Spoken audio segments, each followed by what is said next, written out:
Mohammed. Go into it. In your own words, and could you tell us a summarized version of what took place in the north in relation to the Kacaan regime, the military regime, versus those that took up arms like the Somali national movement, for example? So focusing still on the north and not the south, Haidit forces and that sort of thing. So focusing on the SNM.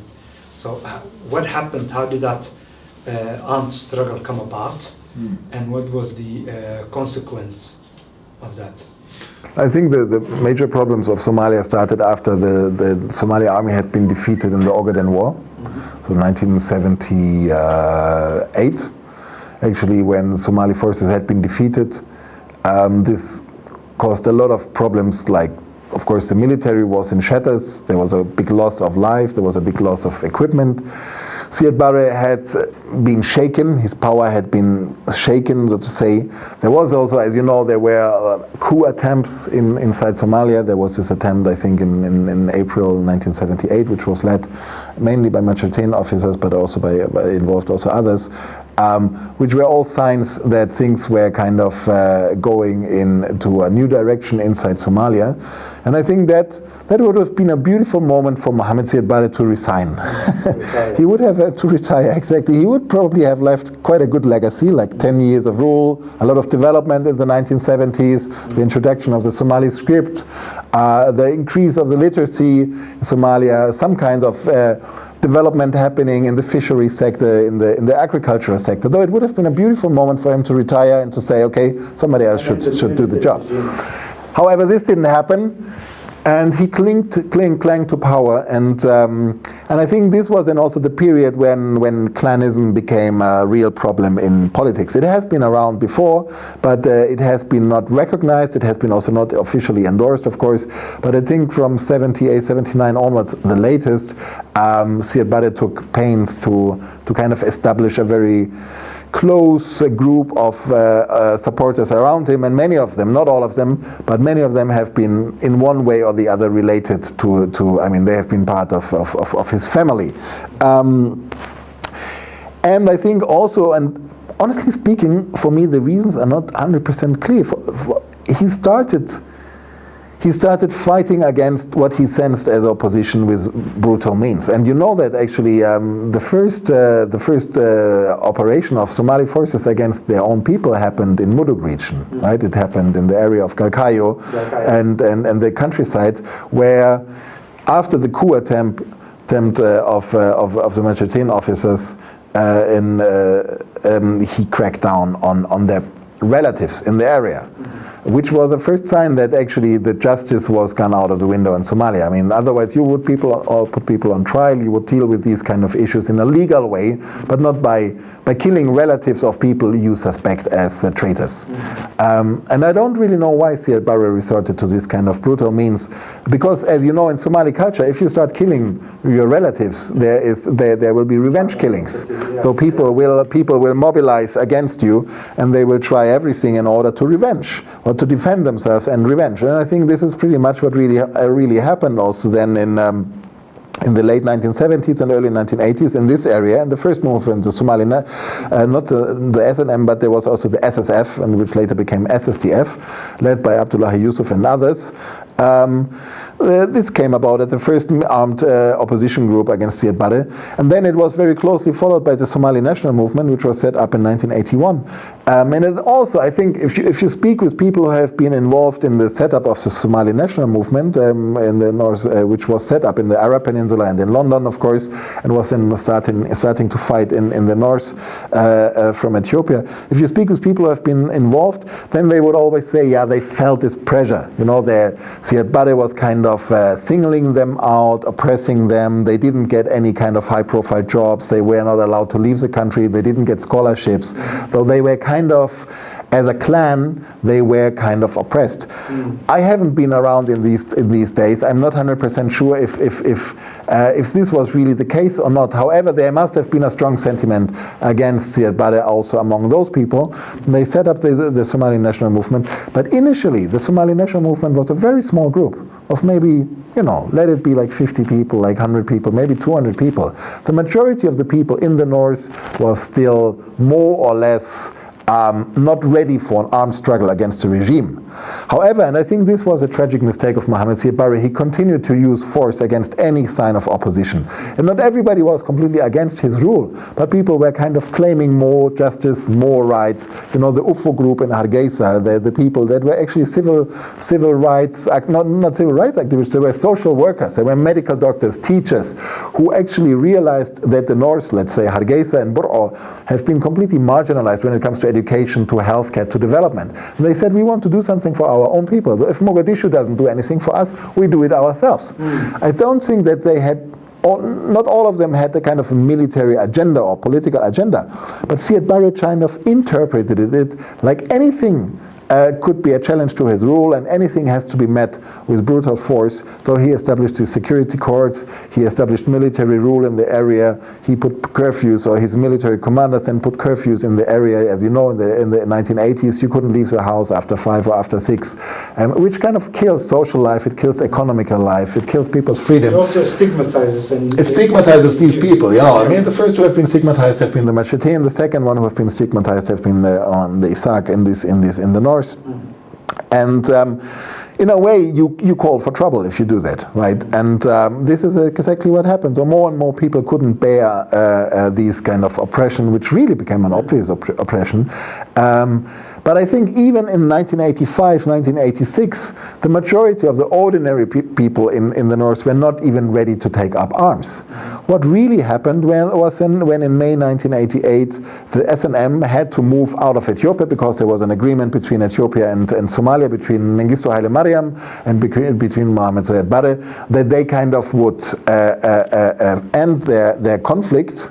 And part of this agreement was, as far as I remember, that they would also stop the mutual support of guerrilla movements. Somalia would not support guerrilla movements within Ethiopia anymore. Like Ethiopia, exactly, ONLF, or the Western Somali Liberation Front. And Ethiopia wouldn't support Somali guerrilla movements against Mogadishu anymore. And this was in the final decision that the SNM actually had to leave Ethiopia and finally confront the Somali regime head on in the north and actually attack Hargeisa, Bur'o, and I think they also wanted to attack Berbera, but it didn't work out. So they attacked Hargeisa and Bur'o, and they occupied those cities to some degree, temporarily, some areas of the cities. And then again, a horribly wrong decision was to just area bombard those cities. Not kind of trying to negotiate, not trying to find any kind of other solution, but just kind of even making things worse and just kill anybody in these areas indiscriminately, which then finally in June and July 1988 led to a mass uprising in those areas. And at that moment, the SNM, the Somali National Movement, became like a real mass movement, which was then kind of having also the power to really challenge the military in the region, and eventually succeeded and took over northwestern Somalia in early 1991. Okay, to come back on several points on what you mentioned earlier, what comes back to me from also holding similar opinion is that obviously these struggles happened due to the suppression of the regime, right? But initially it was not based his own self-advice. It was within his own tight circle group of people who said, look, this is what we need to do. We need to show strength. We need to show unity. And it even included certain elements of these tribes that basically hailed from these ends. And they have been, provoked and asked again and again, look, if you were part of the Kacaan regime and you supported when this happened, why are you claiming this now as individuals, not as a state, but as individuals? And these sort of elements was always around Mohammed Siad Barre. And obviously as a figure, a person, a military regime sort of leader who is trying to hold on to his seat, he had obviously close, tight circle of people who are actually obviously close to him through family, through marital family, and also through people who had their own self-interest in actually getting into that close, tight circle and benefiting from that. Have you come across anything in those sort of claims? No, I think that's a correct description. I think there has been, of course, Muhammad Ali Samatar, who was also a very prominent, a very powerful member of the Kacaan regime, and I think also you're correct that it's not all Siad Barre. That's absolutely true. I don't think that he personally is responsible for everything which has gone wrong in these days. I mean, he had people around him who sometimes pushed him into certain directions, or who proposed certain solutions which then eventually also really were enacted. And I think Muhammad Ali Samatar, he himself actually has admitted that he was for pushing Siad Barre in the direction of really bombarding or reacting with a strong force against the SNM when they occupied the parts of Hargeisa and Bro. Also, I think it's correct that when you say that individuals who come from clans in these areas where atrocities happen, they have been part of the Somali government until 1990 or 1991. I just would qualify a little bit.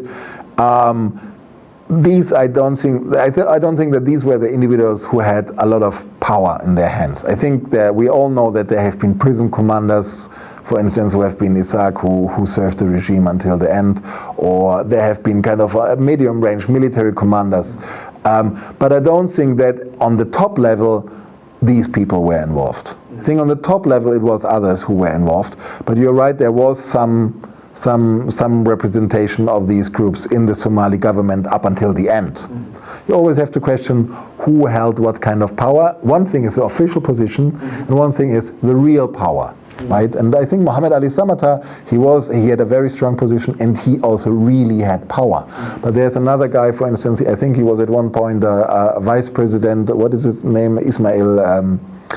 I think he was from the north, and he held. He was at one point, I think, a vice president of Somalia.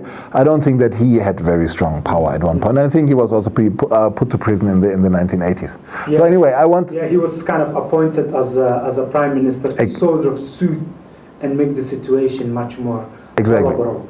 And he felt in that, and obviously, short after that, he was sacked. Exactly. I can't remember correctly. Yeah. And so I think the point I want to bring across is, one thing is the name the position you have, and the other thing is the real power you have. The claims, as we know, the recent genocide claims against the Kacaan government and American court allotting multi-million to victims of, let's say, Samatar's sort of role that he took in terms of the what happened in Hargeisa, the bombardments and everything. Is that going to set some sort of a precedent for more clan cleansing claims, or as it were, genocide and counterclaims from various tribes? Then you would be looking at Aidit sort of handiwork, and then the Mahdi's handiwork, and then you would be looking at maybe Morgan's handiwork as well, in further down in Kismayo and all that area. And then you've got the Afgoye issues, and then you've got even just before the Somali federal government came, the TFG and the Ethiopians. Then you've got the United Islamic Courts, because they're not free from that either. So there was key figures that actually played these roles and who are part of the Somali federal government today. So where would the buck stop? No, you're right. There are so many problems with with these kind of atrocities which happen in Somalia. I mean, if you look at it historically, it's more than 30 years now that Somalia suffers from outrageous violence in many areas, or Somalis suffer from outrageous violence in many areas. So on the one hand, you could say, this case against Samatar may be setting a precedence in order to establish more claims and get more compensation. However, I think you have to distinguish again between what happened before 1991 and afterwards, because Samatar was actually held responsible as a representative of the Somali government, which was, a legal and internationally recognized government with all the obligations as well. So they are obliged to respect basic human rights. They have been parties to all kinds of international legal treaties, to the Geneva Convention, and they acted not as warlords or as militia leaders, but they acted as head of state, as minister of defense, as prime ministers, you know it. So, and everywhere in the world, when government officials obviously violate basic human rights or basic international laws, then they may be held responsible. Not that they always are held responsible, but there is a possibility that they will be held responsible. And there is also, you can direct the blame at this particular person, because you really know in a government, this person is in charge. It's not like whatever Ahmed, or it's not kind of Abdi, is the Minister of Defense is in charge of the military, or the head of the state, if he's the commander-in-chief, is responsible for what the military does. And this is a decisive difference between what happened from 1991 onwards, when basically the government was overthrown and people grabbed all the guns which have been reserved for the Somali army. People were armed, ordinary people became armed to their teeth, and people who previously had been business people or diplomats or kind of medium-range military officers became militia leaders, and they started to fight each other. I mean, the question of who is the leader, who has the clear command, also what is the training of those people, that is not the same like it was before 1991. Before 1991 you had clear structures, you had well-trained soldiers, you had clear mandates actually. So I think the Samata case in this regard is relatively particular because it was not, I would say it was not really Mohammed Ali Samata put on trial, it was like the previous Somali regime put on trial. And Samata was just serving as the highest ranking representative of this regime alive. Siad Barre had died, as we all know, so I think he was the second highest person alive. So he was held responsible for actually his personal role, of course, in the bombardment of Hargeisa, but also it was like as a representative of this regime. So they succeeded. But it was, as you know, it was a civil claim. It was not a criminal case. So it was a civil case. He is liable to pay damages. Damages, I know, like 21 million have been awarded. But the question is, will ever be any money paid? I mean, he filed for bankruptcy. I don't know what the latest developments in this case are. But I think it was more like a symbolic victory than it was really about money. So, I mean, okay, so will there be more? Will this set a precedence for more, for more cases against representatives of the older regime? Yeah, I think so too. I think that this will, in a way, be a precedence. Not that it's followed immediately by more and more cases, but I think, yeah, it opened an avenue, and more people will probably be held accountable eventually. However, as you also know, the case happened in the US under US jurisdiction. And it was basically against Samata, who was a US citizen by that time, or who is now a US citizen as far as I'm informed, and by other US citizens, Somali-born US citizens. So it was not really something which happened inside Somalia and was Somali-driven. Or in The Hague, yeah. But then even it would also be the Somali government who would eventually send people to The Hague. So I think it can set a precedence, but we still have to wait until Somalia probably will become more stable and the Somali government will actually be so sovereign that it deals with these issues in its own way, either inside Somalia or it refers people to The Hague. That's one thing. What happened after from 1991 onwards actually is a much more chaotic situation, and things have changed so many times. Perpetrators became victims, victims become perpetrators. There is actually no group, I would say, apart from a very few minority groups, which has not been involved in some kind of atrocities against others. And as you already in your question also mentioned, there were people wearing multiple hats. They have been militia leaders, they became religious leaders, they became government officials, they joined various groups, and And in all of these groups, they held different responsibilities and conducted different military operations or armed operations. So it's very complicated to sort these problems out. I personally think it would be very good that at one point Somalis sit down and discuss these problems, these atrocities, what really happened. I don't think that there will be kind of a legal solution for these problems, and from 1991 onwards, because they have been. It's very difficult to establish individual responsibility for these kind of atrocities. But I think this book by Litwin Captains, if you may.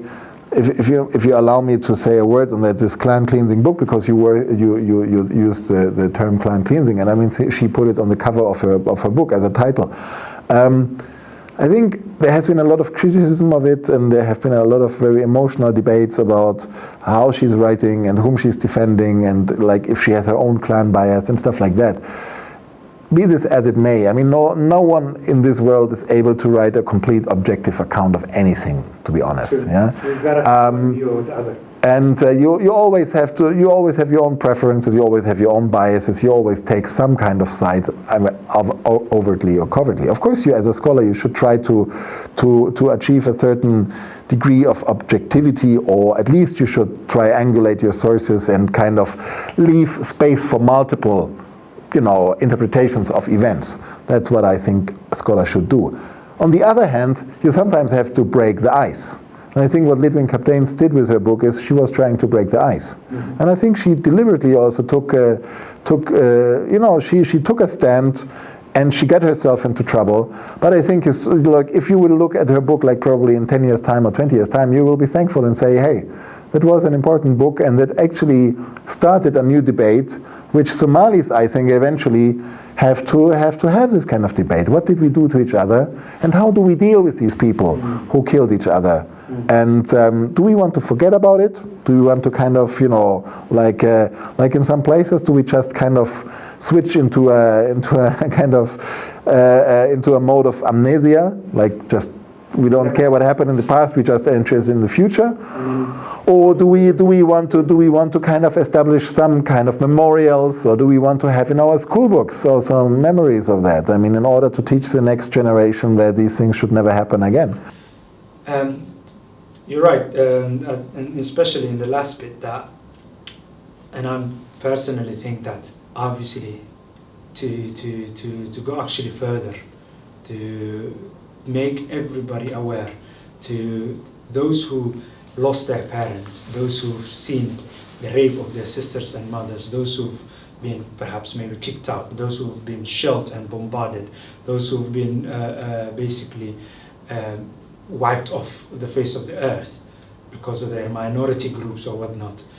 All of those people will not have accountability, and tomorrow they will be telling these tales to their children, and it will be retold. And Somalis are very good at telling tales and passing that on. There might be a great chance of actually repeating the same thing again. Once the minority group, or those groups who were yesterday the victims, get the upper hand tomorrow. So for those sort of things not to happen, obviously there must be some sort of a dialogue where there is a recognition, where there is a well-versed conversation said, look, this happened, it's no kidding about our forefathers or our cousins or our uncles or our, we did this, and we should be very apologetic in terms of that this happened, and let's go on with it. No, Den Haag would not solve the issue for us. As the popular African motto goes with Uhuru, what he says, Hague is built for African leaders, which might be true, but they tend to be the ones that are mostly caught red-handed with their hand in the jar, because perhaps maybe don't know how to clean the act or something. But yeah, that sort of recognition should be there, the dialogue should be there, and I totally agree with the work of clan cleansing that she's written, in terms of actually bringing about some sort of a dialogue, as you said, breaking the ice. But that wouldn't happen if we don't talk about it, if we don't bring the ugly truth outside.